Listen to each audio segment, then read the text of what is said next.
the hell is up with Mori Ougai in the anime? Now, when I talk about the IRL, although I'm gonna call him Wintaro, so it's a lot easier.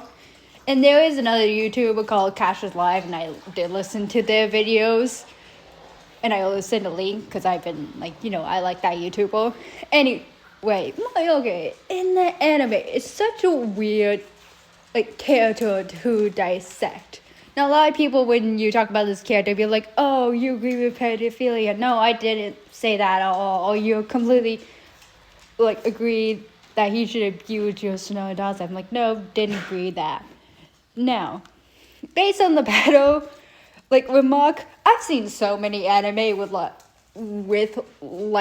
that's just normal of having a pedophile in an anime. I've seen so many, but the weird thing is that in Bunga when Mori makes comments of oh, at least my wife, or I like children under 12, no one reacts disgusted or shocked or saying to him to proudly shut up. Kyoka says don't even start, so your mouth shut. But besides that, she doesn't even sound upset or grumpy.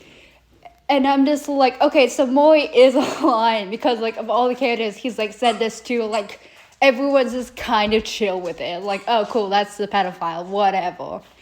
And it makes no sense to any of his characters or character traits, especially in Beast, because a lot of people like to say that Beast is a completely different manga or different or it's not canon, but I'm yeah, it is. It's just what happens to people if they were put in different positions. If Daze became the Port Mafia, if Oda and Daze never met, if Daze picked up Atsushi, what would happen? And guess what?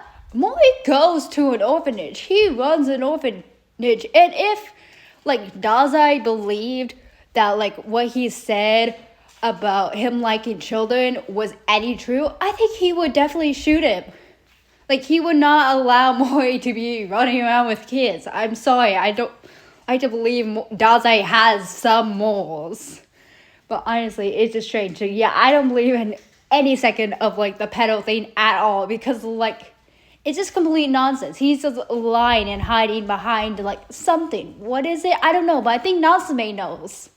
Because honestly, don't you think it's weird? Because when Mori meets Fukuzawa the first time, they're both kind of shocked. Because Fukuzawa just walks in and Mori's just gaping at him oh, what the hell are you doing here? And then he's oh, you must be my bodyguard. And Fukuzawa was bodyguard? What do you mean bodyguard? I'm did Master Natsume tell you guys anything at all? Or was he just oh, there's this doctor that I need you to keep an eye on just for a little while? Did he not tell him the entire plan of what he wanted him to do around Mori? It's nothing. And then when Mori goes and talks about the triple framework and his Natsume's plan, and he's Natsume, and I'm just you guys are so in the dark. I feel Fukuzawa is more in the dark than Mori is. How did Mori and Natsume meet? I don't know how they met, but I think they're a lot closer to each other than him and Fukuzawa would ever be. Now, another character I like to talk about is Elise, his ability. Now, why is Elise like this? Now, Elise is based on Daze and Yoshino, two children that he could not save or from what he did to them. He wished that he could give Daze and Yoshino a different life or a better life, but he simply couldn't because of their abilities or what he needed them to do. And we all know that in the manga, the one with the picture of him being eaten alive by his job, yes, Mori hates his job, he hates what he do, and his guilt and conscience is based on Elise. But honestly, Elise is such a weird ability, because we've seen abilities before. We've seen the snow, demon snow things. We've seen the end girls doll ability thing, whatever her name is, I'm completely forgetting it. And it's weird? They don't talk, they don't speak. Yeah, they're shown to have affection to their like ability users, but they don't have the raw emotion that Elise has. Now, why is Elise so different against the other abilities? Now, we know this in Dead Apple, when the user doesn't see the ability, it goes into like that like the copy version of like the evil rogue cells. When they do see the ability, it's like the copy of their ability, like with Atsushi and Kyoko and like Ashoga. They've seen the ability, and like more, they've seen the ability, so they know what the ability looks like. But what's weird with Elise is that she speaks, she has emotion, she has more emotion than anyone else. But why? Well, I definitely think it has something to do with whatever happened in Mori's life as a child to make Elise as she is. What happened, I don't exactly know because it hasn't been quite explained, but it was so devastating that he needed Elise to be like that, to like either calm or guide him, or either raise him to be the person he is. Now, for Elise, how human or functional is she? Like, what exactly is like Elise besides like an ability? Because unlike other abilities, they kind of treat the ability like a ability. It doesn't eat, it doesn't really need sleep. They kind of summon it to fight and then just like tell it to go away. For Elise, because of the way she's molded, I think it would be a lot harder to treat her like an ability, but Mori could easily do that. We've seen him change her form and her attitude multiple times, but he still treats her like a human. Like this one scene, we see her eat. Now this could be a cool concept and not a lot of people talk about. Like if Mori got hungry but he wasn't anywhere near food or couldn't like walk to food for some reason, Elise could eat somewhere else and send him the energy, because they're kind of like the same soul or same like body or something. I don't know exactly how that works. And also when Mori believed Elise was captured by that ant girl, he could have easily summoned her back, but he didn't. So could he not summon her back, or was he just like playing pretend that Elise was forever gone? Because he could do that. We've seen him like summon her before, but honestly, was like she already like summoned beforehand? Like after he summoned her and she was out about doing stuff, could he like summon her back, or does that not how it works? Honestly, this is where I get like sort of confused on the ability of what he does. But this could just be Mori treating his ability like a real life person.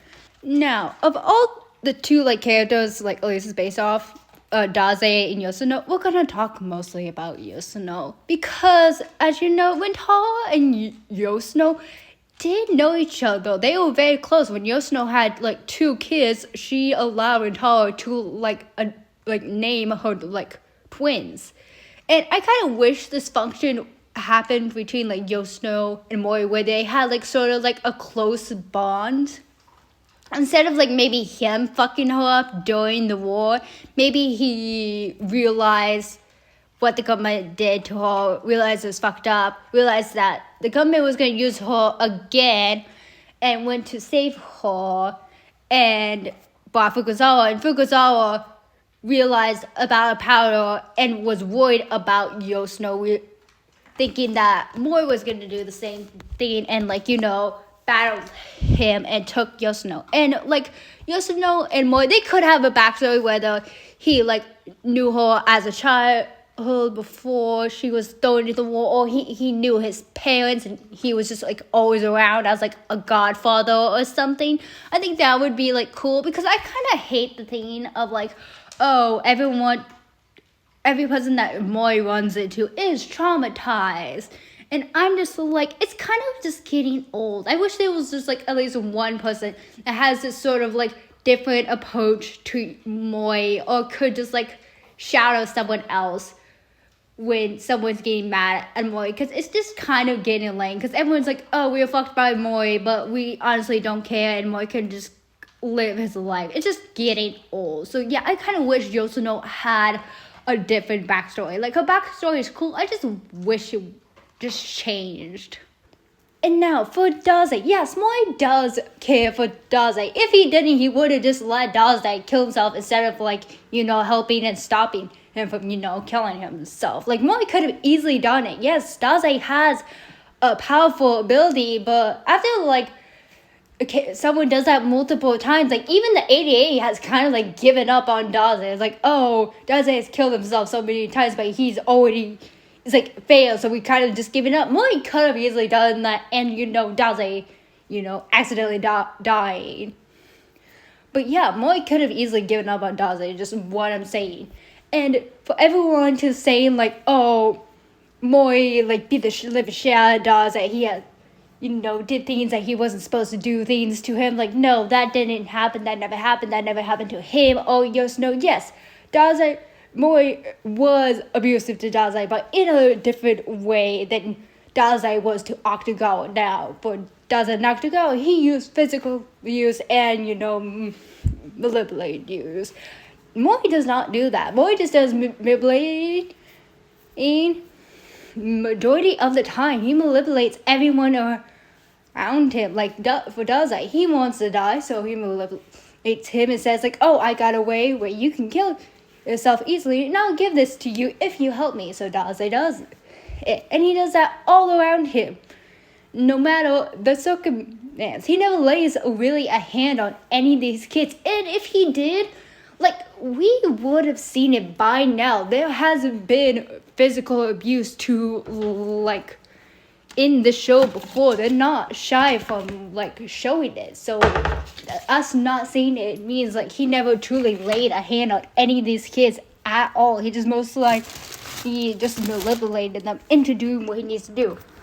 Now, speaking of Daze and Mori's relationship, they have such a weird relationship because in Beast, Daze is wearing Mori's jackets and his scarf. Daze did not have to do this at all, and I'm just kind of confused of why he did it. I'm not sure if it's supposed to represent something, because when Daze left the Port Mafia, he said he burned his coat and got a new coat. So maybe this is his way of informing everyone that, oh yeah, I did this to Mori, so you guys gotta watch out. I'm wearing his dead corpse on my body or whatever. And also about clothing in the Beast scene, Yoshino is wearing a doctor jacket. Yoshino in this entire manga has not worn once a jacket, a doctor jacket. She's always in her normal clothes. So I think this means that either one, Yoshino didn't go through that traumatic fact, or two, she did go through that traumatic fact that Mori put her through, but she has healed, unlike in the other universe where Mori is constantly around, where he's constantly reminding her of what happened during the war zone. In other universe, Mori is canonically dead, so she is able to heal from that wound.